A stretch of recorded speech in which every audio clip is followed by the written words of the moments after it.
Hello friends, welcome to concept of physical education. इस channel पे हम फिजिकल एजुकेशन से रिलेटेड सभी कंसेप्ट्स को पढ़ेंगे। Class 11th, class 12th and आगे फर्दर स्टडीज़ को, चाहे वो कोचिंग कंपटीशन वगैरह हो, that is a different matter. But यहाँ पर हम फिजिकल एजुकेशन का हर कंसेप्ट पढ़ेंगे, खेल से शिक्षा को जोड़ेंगे। आज हम यहाँ पर पढ़ेंगे क्लास 12th का chapter number 1, planning in sports, यानी कि खेलों में योजना का क्या महत्व है, क्या योगदान है। तो चलिए शुरू करते हैं। Planning in sports. प्लानिंग की बात करें अगर, योजना, मतलब इस चैप्टर में अगर प्लानिंग इन स्पोर्ट्स पढ़ेंगे तो हमें ये मेन 3 टॉपिक्स पढ़ने हैं। मीनिंग ऑफ प्लानिंग, यानी कि प्लानिंग का अर्थ क्या है। ऑब्जेक्टिव्स ऑफ प्लानिंग, यानी कि प्लानिंग का उद्देश्य क्या है। And different type of committees and there responsibilities, विभिन्न प्रकार की जो समितियां होती हैं और उनकी क्या क्या जिम्मेदारियां होती हैं उसके बारे में पढ़ेंगे। इस चैप्टर का सेकंड सेक्शन जो मैं नेक्स्ट वीडियो में बनाऊंगा, वो सेकंड सेक्शन भी पढ़ेंगे। वो सेकंड सेक्शन होगा टूर्नामेंट्स के बारे में, क्योंकि अगर हम 12th क्लास का चैप्टर पढ़ रहे हैं तो हमें क्लास 12th के एग्जाम पॉइंट ऑफ व्यू से पढ़ना है। मार्क्स गेन करने हैं हमें, किस तरीके से मार्क्स आने हैं 12वीं में ऐसा। तो ये नॉकआउट टूर्नामेंट, ये मतलब ये टूर्नामेंट, नॉकआउट, लीग और कॉम्बिनेशन और चैलेंज, ये टूर्नामेंट्स के बारे में पढ़ना होगा। फिक्चर्स ड्रॉ करने आने चाहिए हमें, किस तरीके से फिक्चर बनाएंगे, वो सारा एग्जाम पॉइंट ऑफ व्यू से। तो पहले एग्जाम पॉइंट ऑफ व्यू से हमें थोड़ा सा ये पढ़ लेना है, meaning of planning, objectives of planning and different types of committees and there responsibilities. अगर हम पढ़ें मीनिंग ऑफ प्लानिंग तो क्या है, प्लानिंग का अर्थ क्या है। प्लान करना, योजना बनाना। योजना बनाने का मतलब है कि किसी भी चीज के बारे में पहले से ही निर्धारित कर लेना कि क्या कब होगा, कैसे होगा, कहाँ होगा, कौन करेगा उसे। ये चीजें हमें पहले से निर्धारित कर लेनी, इसी को हम प्लानिंग कहते हैं। अगर, अरे देखो ना, मूवीज वगैरह में देखा होगा, पुलिस या आर्मी कहीं रेड मारती है तो पहले से डिसाइड कर लेती है कौन किस गली चौराहे पे नुक्कड़ पे रहेगा, कौन स्नाइपर को होल्ड करेगा, या फिर कौन डेटा खोज के निकालेगा किसी के बारे में। तो सब पहले से प्लान्ड होता है, कौन दरवाजे को खोल करके उसको देखते हो आप। तो जैसे मूवीज में है उसी तरीके से। और मूवीज का एग्जांपल ना लो तो शादी ब्याह का एग्जांपल ले लो। हमारे घर में होता है, कोई शादी ब्याह होता है, उसमें पहले से प्लान कर लेते हैं कि भाई हलवाई वाले को ये काम बांट दिया, डीजे वाले को ये काम बांट दिया, टेंट लाइट वाले को ये काम बांट दिया, और सबको काम बांट देते हैं, अपना अपना सभी काम करते हैं। बल्कि हलवाई भी क्या कैसे लगा रहा है, नहीं लगा रहा, उसके लिए भी एक बंदा सुपरवाइज करने को बैठ जाता है। तो पहले से ही प्लान कर लेते हैं ताकि परेशानियां ना हो, दिक्कत ना हो। तो ये प्लानिंग का अर्थ आप समझ रहे हैं, पहले से तय कर लेना कि क्या होगा, कैसे होगा, कहां से होगा, कब होगा, क्या कैसे कहां कब, एवरीथिंग को डिसाइड कर लेना, दैट इज प्लान कर लेना। ये है मीनिंग ऑफ प्लानिंग। फिर अब प्लानिंग के उद्देश्य क्या होते हैं, ऑब्जेक्टिव ऑफ प्लानिंग। तो अगर हम उद्देश्य की बात करें कि ऑब्जेक्टिव ऑफ प्लानिंग क्या होता है, क्या उद्देश्य है, क्यों कर रहे हैं हम प्लान। तो प्लान करने का एक उद्देश्य यह है कि अभी मैंने बताया, पहले प्लान करने का एक फायदा ये है कि जिस समय हम प्लान, मतलब कोई काम हमारा अब हो रहा है, उस टाइम हमको ज़्यादा भाग दौड़ नहीं होती, ज़्यादा दिमाग में टेंशन नहीं होता है। हम जो चीज़ ऑर्गेनाइज करने वाले हैं उसके खराब होने की संभावनाएं कम हो जाती हैं, है ना। और जो प्रदर्शन है, जो परफॉर्मेंस है, वो बढ़िया हो जाता है। लास्ट जो रिजल्ट आउटपुट होता है वो ज़्यादा बढ़िया मिलता है। स्ट्रेस लोड हमारे माइंड पे कम रहता है, क्योंकि हमने पहले से प्लान कर लिया है, सबके काम बांट दिए हैं। तो अगर नहीं बांटेंगे तो एक ही आदमी पे सारा स्ट्रेस रहेगा, और प्लान डिवाइड करके बांट दिया है तो हर आदमी अपना अपना स्ट्रेस लेता है, अपने अपने वर्क को हैंडल करता है, ठीक है। और कैपेसिटी बिल्डअप हो जाती है, प्लानिंग कर लेने से क्षमता सुधर जाती है। तो अगर फिर से आप ध्यान से सोचें कि क्या क्या होते हैं ऑब्जेक्टिव्स ऑफ प्लानिंग, तो नुकसान की संभावना कम हो जाती है। पॉइंट्स लिखें, नुकसान की संभावना कम हो जाती है, प्रदर्शन अच्छा हो जाता है, अनड्यू स्ट्रेस, मतलब बिना बात के जो स्ट्रेस होना चाहिए वो स्ट्रेस कम हो जाता है, और सभी कार्यों पर पूरी तरह से नियंत्रण होता है हमारा, क्योंकि हमने सभी को प्लान करके सबके काम डिवाइड कर दिए। तो ये हमारा प्लानिंग का उद्देश्य है। बिना किसी लौंग लपेट और झंझट के सारा काम बेहतरीन तरीके से हो जाए। फिर अब जब हम प्लान करते हैं तो अभी मैंने बताया सबका काम डिवाइड कर देना। काम डिवाइड करते हैं कैसे? कमेटीज बना के। भाई किसी एक आदमी को नहीं देते, कोई एक काम डिवाइड किया तो उसमें 2-3 लोग होते हैं जो अपना अपना दिमाग लगा करते हैं। फिर दूसरा काम डिवाइड किया, उसमें 2-3 लोग होंगे वो अपना, फिर दूसरा काम डिवाइड किया, उसमें 2-3 लोग होंगे अपना काम करते हैं। तो ये जो 2-2 3-3 लोगों का ग्रुप होता है उसको हम कमेटी कहते हैं, समिति। तो कमेटीज बना देते हैं, वो कमेटीज अपना अपना काम करती है और अपनी अपनी जिम्मेदारियों को निभाती है। तो कमेटी की बात करें तो सबसे पहले एक मैनेजिंग कमेटी होती है, प्रबंधन समिति, जो कि पूरा प्रबंध करती है। और मैनेजिंग कमेटी में अगर हम स्पोर्ट्स की बात करें, हम स्पोर्ट्स की बात कर रहे हैं, हाँ इस फील्ड पे सिर्फ स्पोर्ट्स और फिजिकल एजुकेशन की बात कर रहे हैं, तो मैनेजिंग कमेटी में कैसे होगा? अब हम किस चीज़ के लिए प्लान कर रहे हैं? स्पोर्ट्स में हम मतलब शादी ब्याह और पुलिस रेड्स की बात नहीं कर रहे, हम बात किस चीज़ की कर रहे हैं? हम स्पोर्ट्स के प्लानिंग के। तो हम यहाँ पर क्या प्लान करते हैं? टूर्नामेंट्स। भाई आईपीएल है, टूर्नामेंट है, उसके लिए प्लान करना होगा। प्रो कबड्डी लीग है, वर्ल्ड कप होते हैं, फुटबॉल चैंपियनशिप्स हैं, तरह तरह की चीज़ें हैं। तो स्पोर्ट्स ऑर्गेनाइजेशन क्या करती है? प्लान करती है मैचेस, टूर्नामेंट्स कराने के लिए। तो उसके अकॉर्डिंग फिर यहाँ वही है कि हमारा मैच अच्छे से कंप्लीट हो जाए, हमारे मैच में कोई फेलियर होने की संभावना ना रहे, सारा चीज़ अरेंज हो जाए अच्छे से। तो पहले मैनेजमेंट कमेटी होती है। अब मान लो एक टूर्नामेंट हम करा रहे हैं जिसको इंट्राम्यूरल्स बोलते हैं। अभी इंट्राम्यूरल्स ध्यान आया तो मैं आपको बता दूं कि इस चैप्टर में हमें दो चीज़ों के बारे में, दो तरीके के मेन चीज़ें पढ़ लेनी है टूर्नामेंट में, इंट्राम्यूरल्स एंड एक्स्ट्राम्यूरल्स। इंट्राम्यूरल्स जो चार दीवारी के इंट्राम्यूरल्स जो चार दीवारी के अंदर है, एक स्कूल के बाउंड्रीज के अंदर है। आपने एक स्कूल के अंदर करा दिए चार लोगों को, मतलब सॉरी, चार अलग अलग क्लासेस से टूर्नामेंट करा दिया आपस में, दैट इज इंट्राम्यूरल्स। या फिर एक कॉलेज के अंदर अलग अलग सेक्शंस होते हैं, आर्ट्स का, साइंस का वगैरह वगैरह, तो उन सब के आपस में बीच में करा दिए, दैट इज इंट्राम्यूरल्स। तो इंट्राम्यूरल भी करना होता है तो भी ये चीज़ बनानी पड़ती है हमें। तब जो मैनेजिंग कमेटी होती है वो स्कूल का ही कोई एक या दो मेंबर होगा और वो आगे आगे कमिटीज बना देगा। लेकिन जब एक्स्ट्रा म्यूरल्स होता है थोड़ा बड़े लेवल पे, तो मान लो 10 स्कूल्स के, अलग अलग स्कूल्स के बीच में टूर्नामेंट होना है, 10 अलग अलग स्कूल्स जुड़ रहे हैं एक्स्ट्रा म्यूरल्स में, तो हर स्कूल का एक सदस्य उस मैनेजमेंट कमेटी में डाला जाएगा ताकि सब कुछ फेयर हो। कोई बाद में ये ना कह दे कि भाई हमें तो बताया नहीं था और हम कैसे मतलब कुछ भी चीज़ कोई ब्लेम ना कर सके, इसीलिए मैनेजिंग कमेटी में हर स्कूल से एक एक होता है।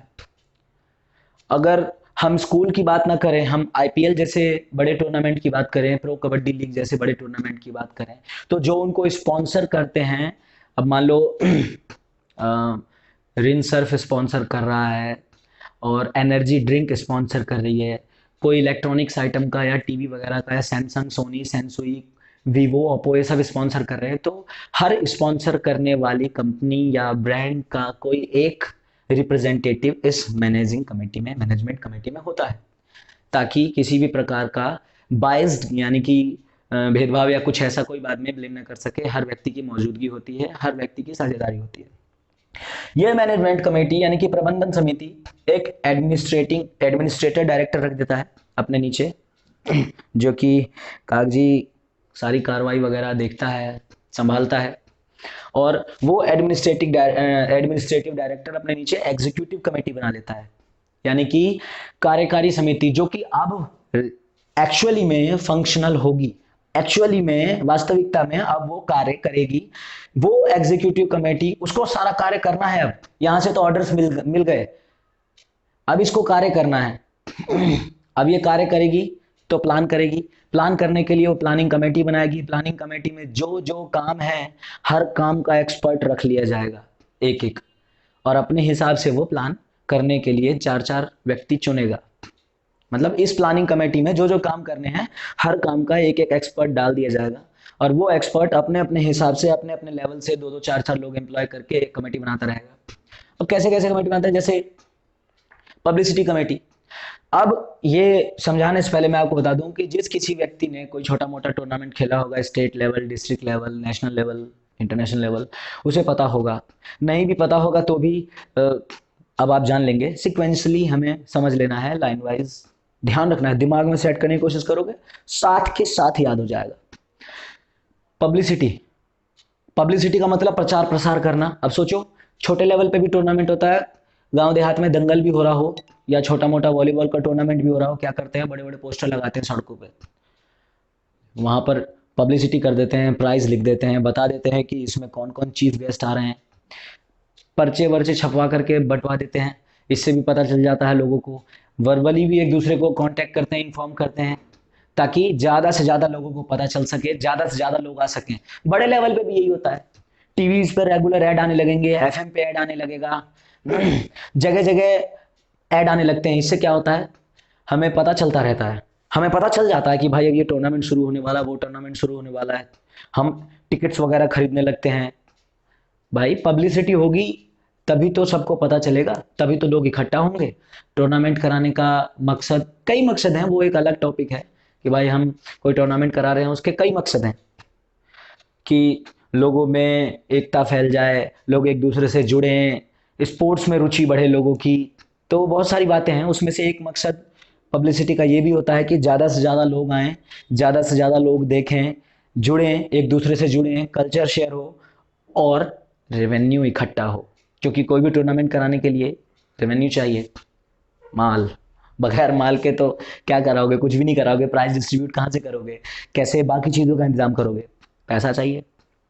तो जब कुछ भी हम प्लान करते हैं तो सबसे पहले यही सोचते हैं दिमाग में कि यार अगर हम इतनी टीम रखेंगे, इतना इतना कराएंगे, इतने इतने लोगों को बुलाएंगे हम और इतना प्राइस देंगे, जो भी हो 10,000, 20,000, 50,000, टोटल कितना खर्चा बैठ जाएगा। अच्छा, इस खर्चे के हिसाब से अब हमें हायर करना है।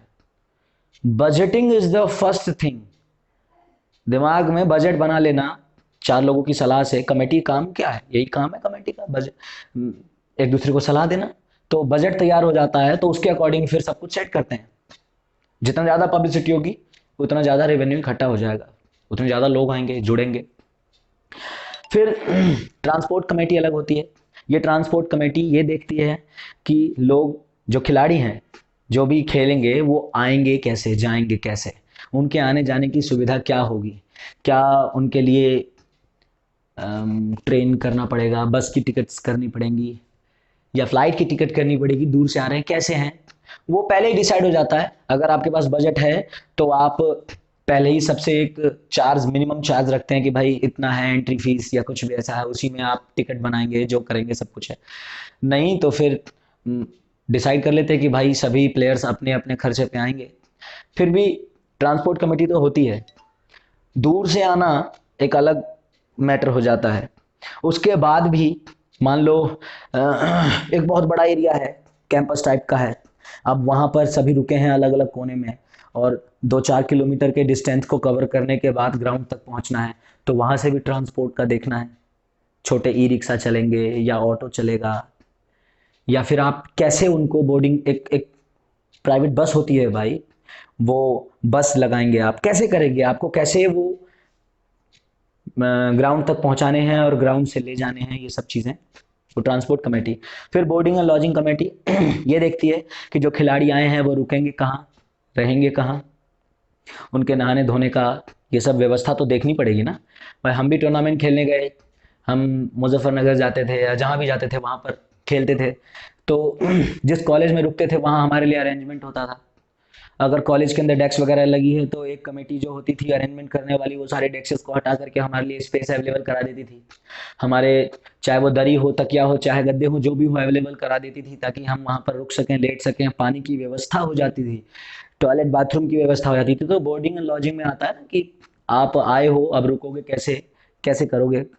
ग्राउंड तक पहुंचने का जिम्मा देख लिया अलग एक ने, रुकने का जिम्मा अलग ने देख लिया। अब डेकोरेशन एंड सेरेमनी, साज सज्जा भी बहुत मायने रखता है ना। ग्राउंड के आसपास का एरिया आपने सजा दिया है, म्यूजिक सिस्टम्स वगैरह रेडी हैं, माइक वाइक रेडी है, सब कुछ, तो डेकोरेशन एंड सेरेमनी भी मायने रखता है।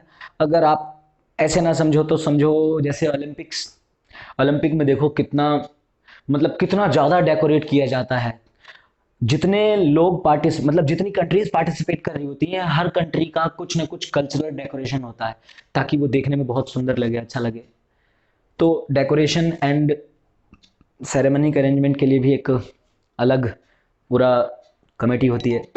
फिर ग्राउंड्स एंड इक्विपमेंट्स के लिए अलग कमेटी होती है, जो ग्राउंड को तैयार करके रखती है, बिल्कुल प्रॉपर, ग्राउंड में कोई गड्ढा ना हो, ग्राउंड लेवल्ड हो। अगर फुटबॉल की बात करें तो ग्राउंड में कोई गड्ढा ना हो, घास कटी हुई हो, गोल पोस्ट तैयार हो, नेट लगा हुआ हो, बॉल रेडी हो, बॉल में हवा प्रॉपर हो, चेक की गई हो, है ना।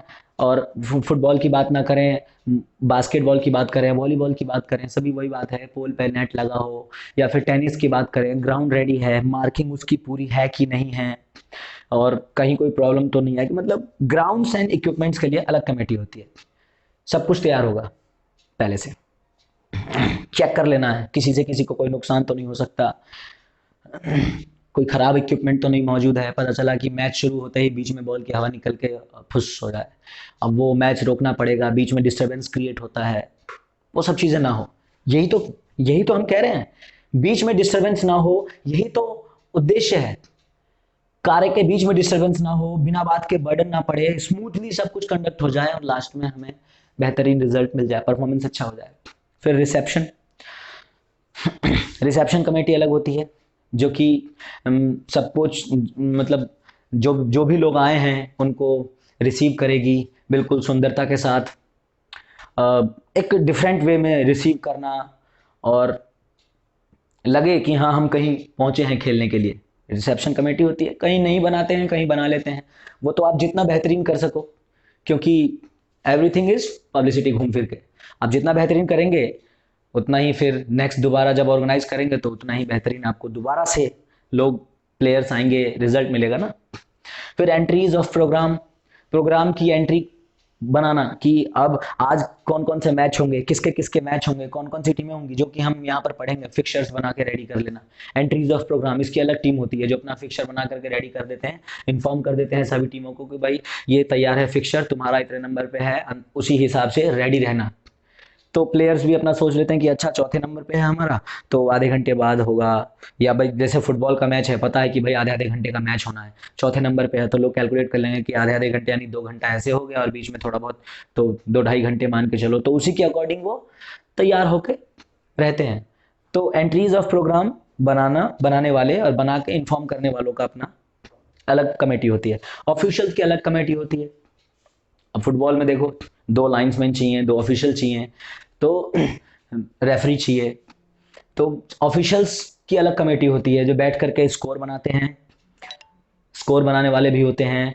और अगर ऑफिशियल्स ना हो, सोचो ऑफिशियल्स ना हो तो कौन फाउल कर रहा है, कौन नहीं कर रहा है, पॉइंट्स हुए कि नहीं हुए, कौन देखेगा। तो ऑफिशियल्स की अलग कमेटी होती है कि भाई किस मैच को ऑर्गेनाइज कराने के लिए कितने ऑफिशियल्स चाहिए, वो सब तैयार रहता है पहले से।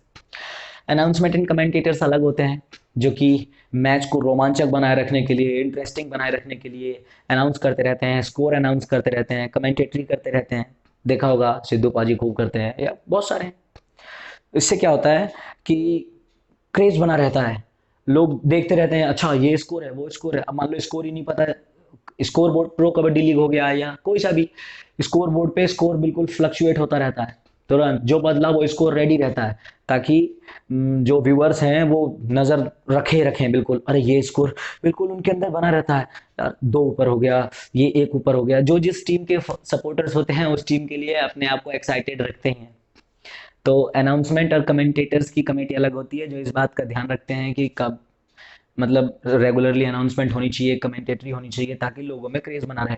फर्स्ट एड की कमेटी अलग होती है, जो बिल्कुल तैयार रखते हैं सारा, किसी को चोट लग जाए, मोच आ जाए, स्प्रेन हो जाए, बाय चांस किसी की हड्डी टूट जाए, तो सब चीज़ों के लिए पेन किलर्स का, या फिर वो पेन किलर स्प्रे हो गए, टैबलेट हो गया, और कट वगैरह के लिए जो भी फर्स्ट एड का सामान होता है, स्लिंग, स्ट्रेचर, एम्बुलेंस तक, हर चीज़ रेडी रहती है, वो अलग कमेटी की जिम्मेदारी है।